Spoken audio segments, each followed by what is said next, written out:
하하하! 실천하는 외과의사 이홍철입니다. 환자들의 똥을 직접 맡기도 하고 심지어는 환자의 대변을 보고 만지기까지 하는 의사는 바로 외과의사입니다. 그리고 외과 수술이 끝나고 나면 수술 후의 경과와 환자의 시기를 시작할 수 있는지 알기 위해서는 방구는 나왔냐고 물을 정도로 수술 후에도 장 기능을 체크하는 것이 아주 중요합니다. 대장암 수술 전에는 장을 깨끗이 비워야 하는데 지금은 쉽고 간편한 장 청소 제품이 나왔지만 과거에는 위로는 장 청소액을 밑으로는 관장 비누액을 동시에 넣어서 장을 깨끗이 비우는 것이 외과 전공의들이 꼭 해야 하는 일이었습니다. 옛날 생각이 납니다. 그리고 직장암 환자의 경우에는 암이 있는 부위의 장을 제거하고 변이 밖으로 정상적으로 나가게끔 장루 콜로스토미 주머니를 만들어서 장루 주머니를 갈아주는 일도 많이 했습니다. 지금도 그 일은 여전히 하고 있죠. 그런데 말이죠, 제가 이런 경험들을 통해 알게 된 중요한 사실은 암 환자들의 변 색깔이나 냄새는 암이 없는 치질 수술 받은 환자들의 정상 사람들의 변과는 달리 냄새도 지독하고 색깔도 검은 축축할 정도로 아주 큰 차이가 있습니다. 암 환자들은 면역이 중요하다고 하는데 장 기능이 면역이 좋지 않아서일까요?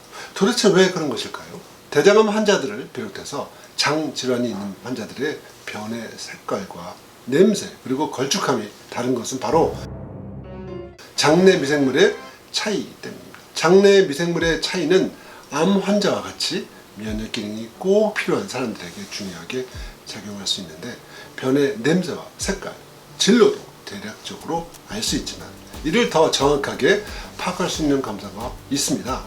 조금 나이 드신 분들은 옛날 학교에서 의무적으로 대변 검사를 하던 생각이 나시나요? 학교에서 대변을 받아오라고 학생들에게 시켰던 건데 이런 검사는 눈에 보이는 큰 벌레를 위한 즉 기생충 검사이죠. 해충, 요충, 십이지장충, 갈고리천충, 민촌충 등등이죠. 예전엔 위생이 좋지 않아서 기생충 감염이 많아서였는데 변 검사를 했지만 제가 말씀드리고 싶은 검사는 이런 기생충 검사가 아닌 눈에도 잘 보이지 않는 장에 있는 미생물에 대한 정보를 정확하게 알 수 있는 검사입니다. 장내에 살고 있는 미생물에 대한 정보를 통해 장 기능과 면역 기능을 알 수 있는 시대가 됐습니다. 바로 장내 미생물들의 유전체 검사를 통해서입니다.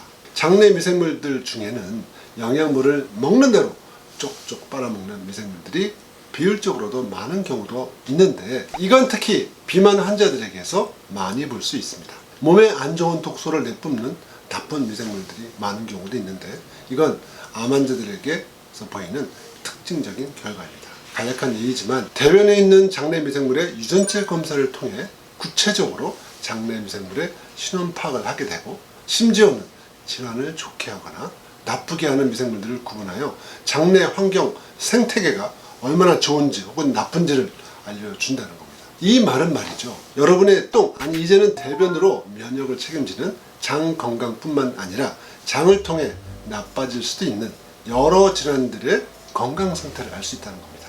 장내 미생물 검사를 통해 정상적으로 존재해야 되는 미생물들이 밀림처럼 숲이 울창한지 사막처럼 척박한지 다양성 정도를 알 수 있고 혹은 몸에 유익한 균들이 많은지 해로운 균들이 많은지 그 조성을 알 수 있다는 겁니다. 특히 유익균은 줄고 유해균들이 많아지면서 장내 미생물의 균형이 깨지는 장내 미생물 불균형, 영어로는 디스바이오시스, 여러 질병과 연관이 있습니다. 장내 미생물 불균형의 구체적인 예로 대장암과 정상인의 장내 미생물 검사를 비교해봤습니다.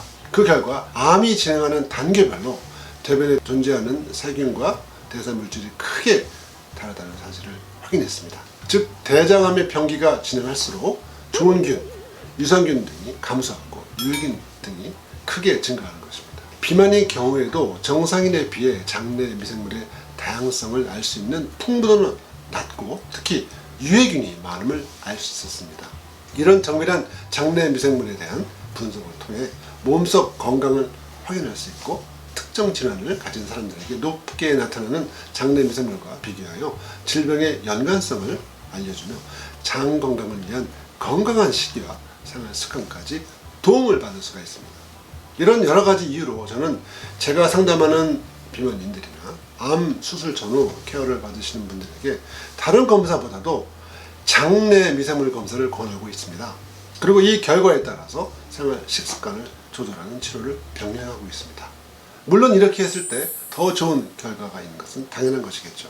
만성 피로나 만성 질환이 있으시거나 더 건강한 삶을 목표로 하시는 분들은 이 장 검사를 꼭 추천드립니다. 앞으로는 말이죠, 피 검사보다도 변 검사가 더 활용도가 많은 날이 곧 올 겁니다.